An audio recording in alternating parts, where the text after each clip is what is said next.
Greetings to all of you. Welcome to Distillate. This channel is basically for students of chemical engineering. Usually, I've seen that very few tutorial videos or lectures are available for students from chemical engineering. So this is a basic, a channel that gives you everything from the start. From the most basic concepts, we'll go on and we'll understand each and every concept involved in chemical engineering. And this would be quite helpful for a lot of exams for your college as well as for other competitive exams like GATE and others. So we will start with today's topic. So that's chemical engineering basics. So let's understand. We'll first of all cover a few basic concepts involved in chemical engineering. So first, we'll go with chemical engineering variables. The most important variables that are used in chemical engineering have been mentioned over here. I've not taken all the variables. As we'll go ahead with the course, we'll understand those variables as well. For now, I have given a few basic variables that would be very helpful for you. So first of all, we have mass. Mass is denoted by M, or at times we denote mass by W. The unit for this variable is gram or kg. You can have other units for mass as well, for example, pound, etc. The SI unit for mass is grams. Then we have volume. Volume is denoted by V, and it can be mentioned as meter cube, liter, centimeter cube, milliliter, and many other units for volume as well. And then we have temperature. Temperature is denoted by T, and in some places you might also denote temperature as theta. So it's either T or theta. The SI unit for temperature is Kelvin. And apart from that, we have other units like degree Celsius and degree Fahrenheit. The conversion from degree Celsius to Kelvin is quite easy. We just need to add 273 to get Kelvin. For example, if I have 20 degrees Celsius, so that is equal to 20 plus 273, that is 293 Kelvin. All right. Then degree Fahrenheit to degree Celsius conversion is a bit complicated. So we'll study that conversion further when we'll deal with temperature. For now, you must know these units: Kelvin, degree Celsius, and degree Fahrenheit. Then we have pressure. Pressure is denoted by P. The basic formula that you people have might known all these formulas before. It's force upon area, and the unit is Pascal. Now let me tell you, the SI unit for force is Newton, and the SI unit for area is meter square. Hence, that makes the SI unit for pressure as Newton upon meter square. And this Newton upon meter square, or we call it as Newton per meter square, is basically Pascal. So Pascal is the SI unit for pressure. All right. Then we have kilopascal as larger unit. Then we have bar, we have ATM, and we have many other units for pressure. Okay. For example, you might also have this unit called mmHg. While you deal with fluid mechanics and other courses, you will see this unit quite commonly. mmHg is very commonly used in manometers. Okay.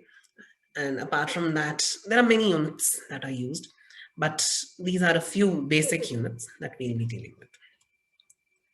Then we have density. Density is the property of the substance. All right. So for example, if I have water, then water has a specific value for density. Okay.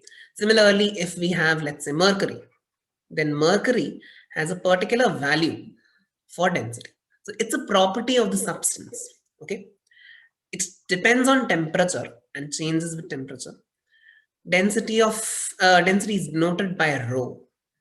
and its formula is mass upon volume. Okay. Now, the unit for mass, the SI unit for mass is grams. The SI unit for volume is meter cube.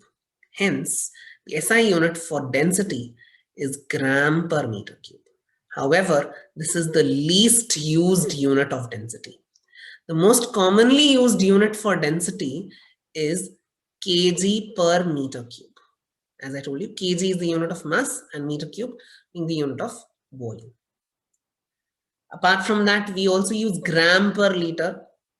You might also find gram per ml, gram per centimeter cube. This unit is again a very common unit. You might have heard something called gram per cc. So cc is basically centimeter cube. It's this unit, gram per centimeter cube, right? So this is a very important property, and we'll be using density quite often. Then we have molecular weight. Before we go to molecular weight, let me give you some basic knowledge of how we get this unit, why we call it as gram per mole, kg per kilomole. You must know all these things, right? As chemical engineers, it's quite important for you to know these basic concepts. So let's take an atom. So let's say we have carbon. So what is the atomic weight? I'm not saying molecular weight, I'm saying atomic weight. What is the atomic weight of carbon? Atomic weight of carbon is 12 AMU. Correct? The atomic weight of carbon is 12 AMU. AMU is the most basic unit for atomic weight, atomic mass unit, right? So this is the unit that is, and that has been assigned to atomic weight. Now, we know that whatever is the atomic weight in AMU, if we take the same magnitude and add a gram as the unit to it, so this is the weight occupied by 1 mole of that substance, right? So for example, I have 12 as my magnitude over here. So I have assigned 12 and have taken gram as the unit.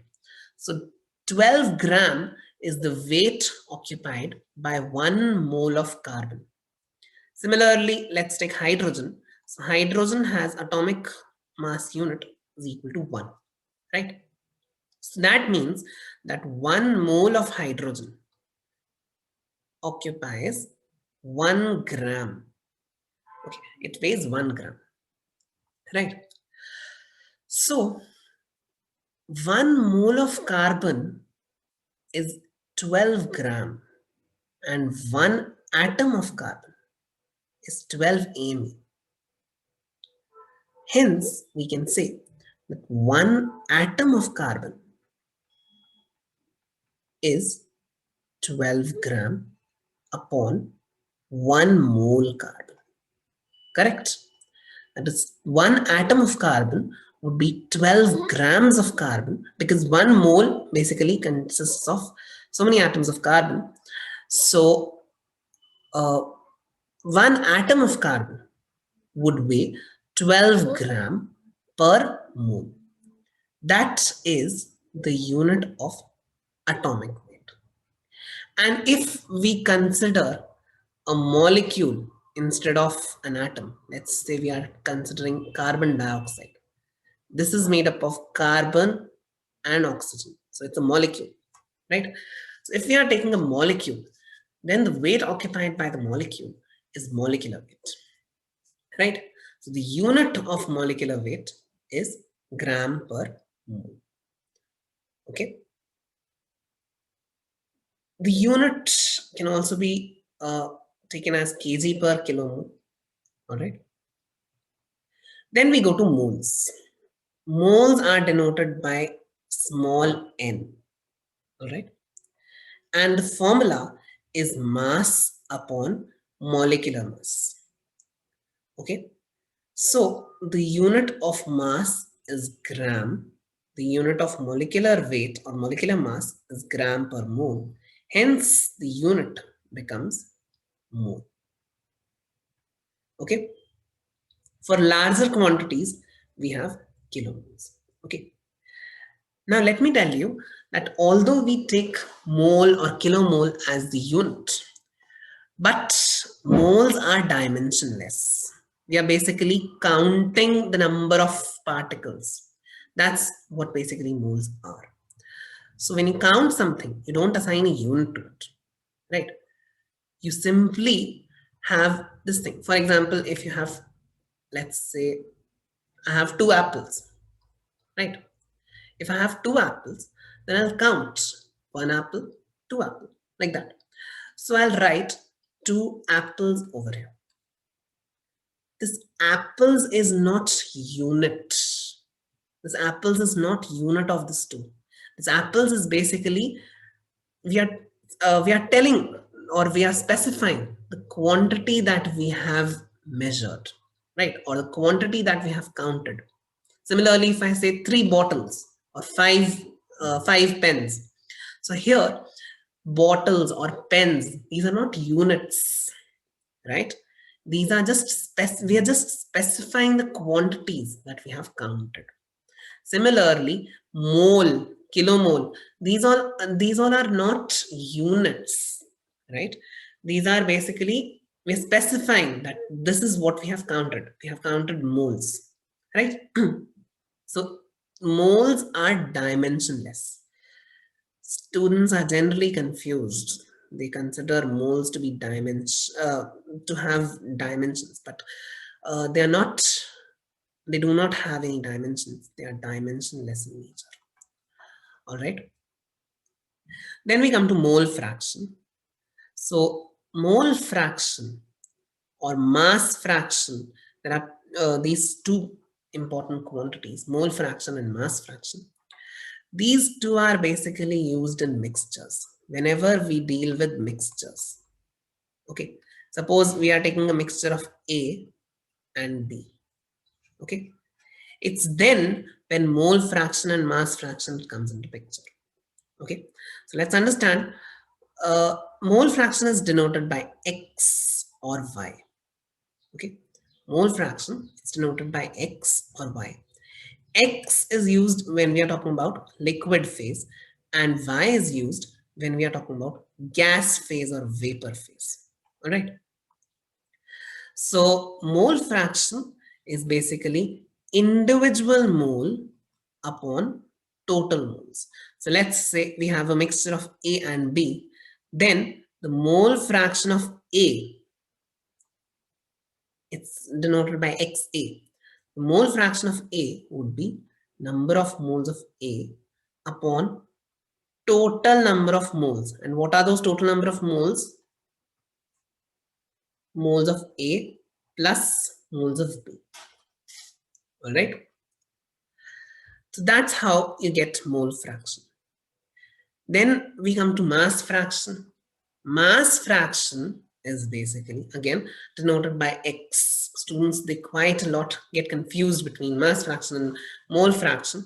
So I'll give you a tip. If you're using mole fraction and mass fraction in the same question, then denote mole fraction by X and mass fraction by X dash, right? That way you'll not get confused while you're doing the calculations. And that's what even I'm going to do in the further classes. Whenever we'll be using both of them simultaneously, X and mole fraction and mass fraction. And mole fraction I'll denote by X and mass fraction I'll denote by X dash. All right. Then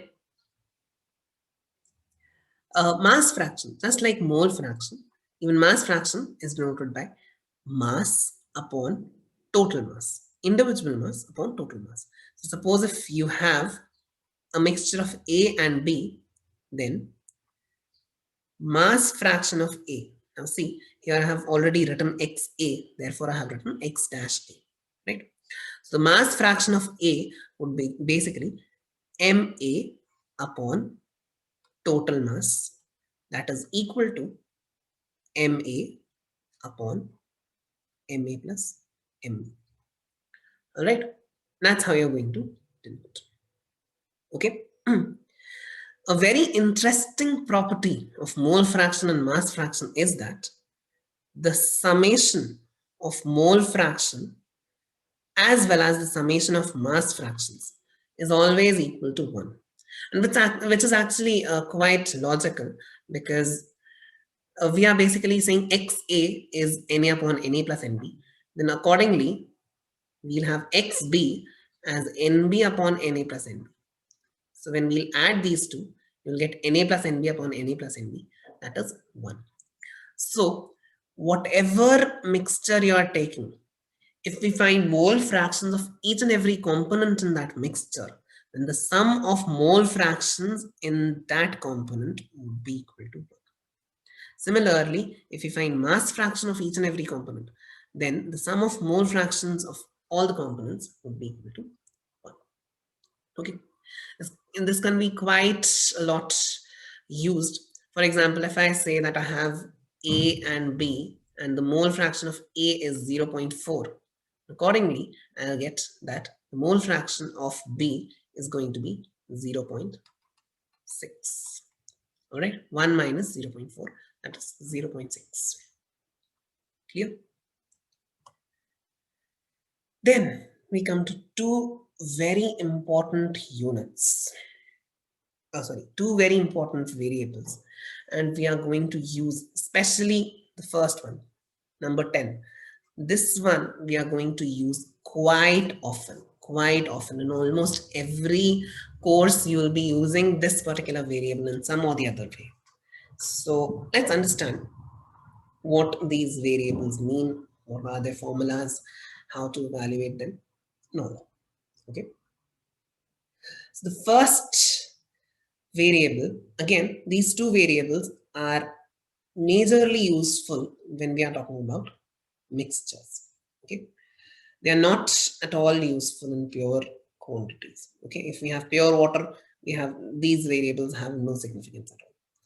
It's only if we have something added to pure water, like suppose if we have a salt solution or we have a sugar solution, it's only then that these variables will have significance. All right. So let's understand. First variable that we'll be having is molar concentration. It's denoted by C and it is very commonly known as molarity. Now, you people might have used M for this in your earlier classes, but what I generally prefer using is C. Okay, you might also see in certain books that they have used M, but what we'll be using throughout our course would be C for molar concentration. Remember, we also studied something called density. Density is basically what? Mass upon volume. I'll write it down here. Density is basically mass upon volume. So if I say in simpler terms, I would say that density is mass concentration. Correct? I'll say the density is mass concentration. No, I cannot say that. As I told you, density is the property of a substance, right?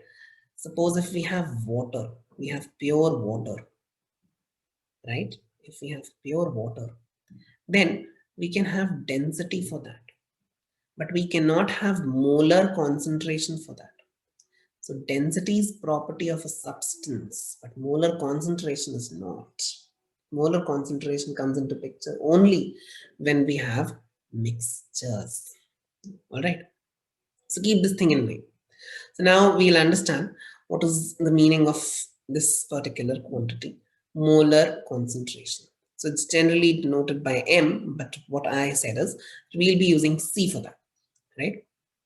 So the formula for molar concentration is number of moles of solute upon volume of the solution. Okay. Now, first of all, what is a solution? a solution has n number of substances mixed together. N number of substances mixed together. All right. So when all of them are mixed together, then we get a solution. Okay. In very simple terms. However, even mixtures have, even if we mix n number of substances, there are different categories. But for simplicity, since we've just started, I'll just say that n number of substances when mixed together, we'll have a solution. Okay.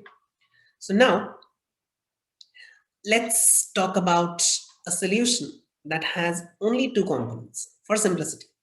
Let's talk about a solution that has only two components. Let's say A and B, right? So one component is known as solute, while the other component is known as solvent. One component is known as solute and the other component is known as solvent. The component which is in abundance, that is generally the solvent in most cases. So suppose if we have a solution of three components, A, B, and C. And if we have B in abundance, then A and C are going to be our solutes, while B is going to be the solvent. So remember, whatever is in abundance, that particular component is going to be the solvent. All right. So whenever we talk about molarity or molar concentration, that is denoted by C, and its formula is number of moles of solute upon volume of the solution. Okay.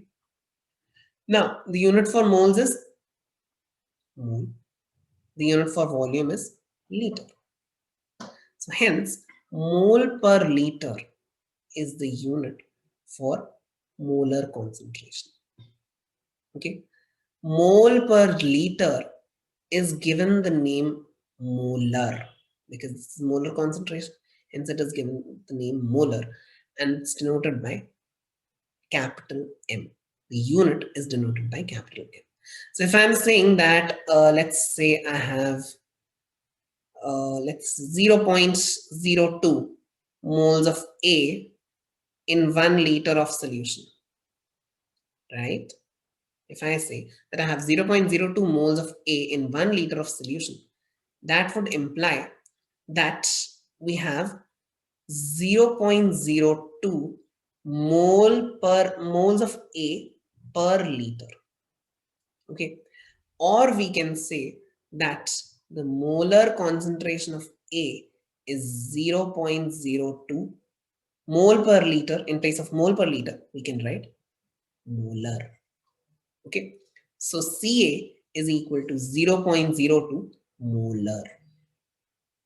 All right. Then we come to the next variable. This is not that much used, but it's quite important. This variable is known as molality. Molality is denoted by small m. Okay. Now, as we also saw, even mass is denoted by small m, right? So in order to use these two, that is mass and molality, if we have to use both of them simultaneously in a particular question, then we'll denote molality by small m and we'll denote mass by small w. All right. So we'll solve a few questions further and then you'll get more clarity. The formula for molality is number of moles of solute upon mass of solvent. All right. Number of moles of solute upon mass of solvent. The unit for moles is mole. The unit of mass is grams. So we have got mole per gram. Okay. The most commonly used unit for molality is mole per kg, which is commonly known as molal. Commonly known as molal. So if I say that I have 0.02 kg of A, where A is the solute, in 1 kg of B. So I'm so sorry. Let's say we say 0.02 moles of A in 1 kg of B, where B is the solvent. Then that means we have 0.02 mole A per kg of B, which can also be, we can also say that molality of A is equal to 0.02 mole per kg, commonly known as molar. Apart from that, we can have other units depending on what unit you choose for moles and what unit you choose for mass. For example, we can have mole per gram, we have mole per kg. We have kilomole per gram, we can have kilomole per kg. All right. So these were a few basic chemical engineering variables that we have discussed: mass, volume, temperature, pressure, density, molecular weight, moles, mole fraction, mass fraction or weight fraction, molar concentration, also known as molarity, and molality. Now, let's move on to a particular problem to understand these variables and how to use them while we are doing our calculations. So we have 88 kg of carbon dioxide is stored in a small tank. Calculate the number of moles of carbon dioxide. So that means we have M, mass, equals to 88 kg. This is the first variable that has come into picture, mass. Okay. We have to calculate the number of moles of carbon dioxide. So we know that number of moles, we studied the formula for moles as mass upon molecular mass. So we know that number of moles is equal to mass upon molecular mass. We have already been given mass in the question. Now we need the molecular mass. So for molecular mass, we know that atomic mass of carbon is 12 and atomic mass for oxygen is 16. We have one atom of carbon and two atoms of oxygen. Hence, this becomes, molecular weight for carbon dioxide becomes 12 into 1 plus 16 into 2. Right? That is equal to 44. What's the unit for molecular weight? It's gram per mole. Okay. One more thing. We have gram per mole. Remember, we'll be using this way of handling units quite a lot. So let's say we want to convert this gram to kg. So what we'll do, we'll write kg in the numerator and we'll write equivalent gram in the denominator. So 1 kg is equivalent to 10 to the power 3 grams. So we'll write that in the denominator. So this gram and this gram has got cancelled. Similarly, we want kilomole in place of mole. So we need to cancel out this mole. So we'll write 1 mole in the numerator. And in the denominator, we'll write equivalent kilomole. So that is 10 to the power minus 3 kilomole. Right? Since we know that 1 kilomole is equal to 10 to the power 3 mole. Hence, 1 mole is equal to 10 to the power minus 3 kilomole. So we have written this. Hence, this 10 to the power minus 3 and 10 to the power 3 has got cancelled. Mole and mole has got cancelled. So we get kg per kilomole. From this, you can also see that 1 gram per mole is equal to 1 kg per kilomole. Okay. So now onwards, if I ever write gram per mole and suddenly I switch to kg per kilomole, You should not be confused about it. Okay. Similarly, this we are going to do this quite a lot. Suppose if we have joule per mole, then this as well, using the same logic, we can simply write it as kilojoule per kilomole.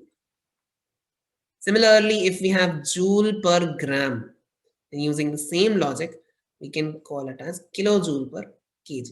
It's the same thing, right? Using the same thing. All right. So based on that, we are going to do our calculations. So these unit conversions are quite important. As an engineer, it's quite important. Okay, fine. Then in order to calculate the number of moles, we are going to have, we are going to substitute everything in the formula. So we have mass upon molecular mass. So that is 88 upon 44. The unit for mass is kg. The unit for molecular mass is gram per mole or kg per kilomole. One and the same thing. This kg and this kg has got cancelled, and this kilomole has gone to the numerator. Hence, we have 2 kilomoles. While I'll be solving problems, you will find that I use this method quite a lot. I'll write all the units and I'll cancel out one by one. So this is actually quite useful method, because there are times when you use the wrong formula, or you miss out certain things in a formula. So if you use units, then you'll never forget the formulas, or at least even if you skip something, if you miss out something, then you'll be able to see that, okay, I have used the wrong formula, and you can rectify your errors. All right. Okay, now we move on to the next problem. This problem is about mixture. Okay, so it's quite important, and we'll be dealing with all the concepts: molarity, molality, mole fraction, mass fraction over here. As I told you, these four, molarity, molality, mole fraction, and mass fraction, they come into picture when we are dealing with a mixture. So here we have got a mixture. 1,000-liter aqueous solution of sodium chloride contains 175.5 grams of NaCl. Now, here we obviously have sodium chloride as our solute. We have sodium chloride as a solute. Also, you can see this word aqueous solution. Whenever we use aqueous solution always means solvent is going to be water. Okay, the solvent that you're going to use is going to be water. Okay, so that means we have NaCl as our solute and we have water as our solvent. All right. Then this is the volume of solution. 1,000-liter volume of solution is equal to 1,000 liter. Okay. And we have 175.5 grams as the mass of NaCl. All right. So first of all, since now, as I told you, whenever we'll be using molality and mass in the same question, then I'll be denoting molality by M and I'll be using mass by W. Okay. Similarly, as I told you, whenever we'll be using these two, mass fraction and mole fraction in the same question, I'll denote mole fraction by X and mass fraction by X dash. All right. So keep this in mind. Even when we'll be solving questions further, we'll be using the same annotations. All right.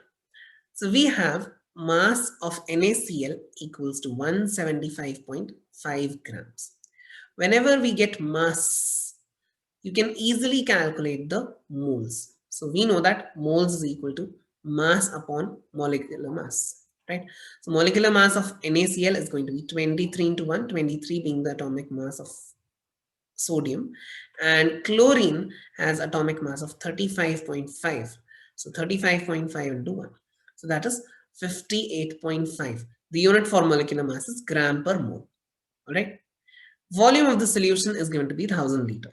Hence, we have calculated the number of moles of NaCl, that is weight upon molecular weight.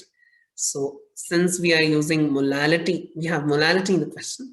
Therefore, we will be using W in place of M for mass. So, W by M, that is equal to 175.5 upon 58.5 gram upon gram per mole. Hence, gram cancelled. So, we have 3 moles of NaCl. All right. Now, first, let's calculate molarity. Molarity, M or C. We'll be using C quite often.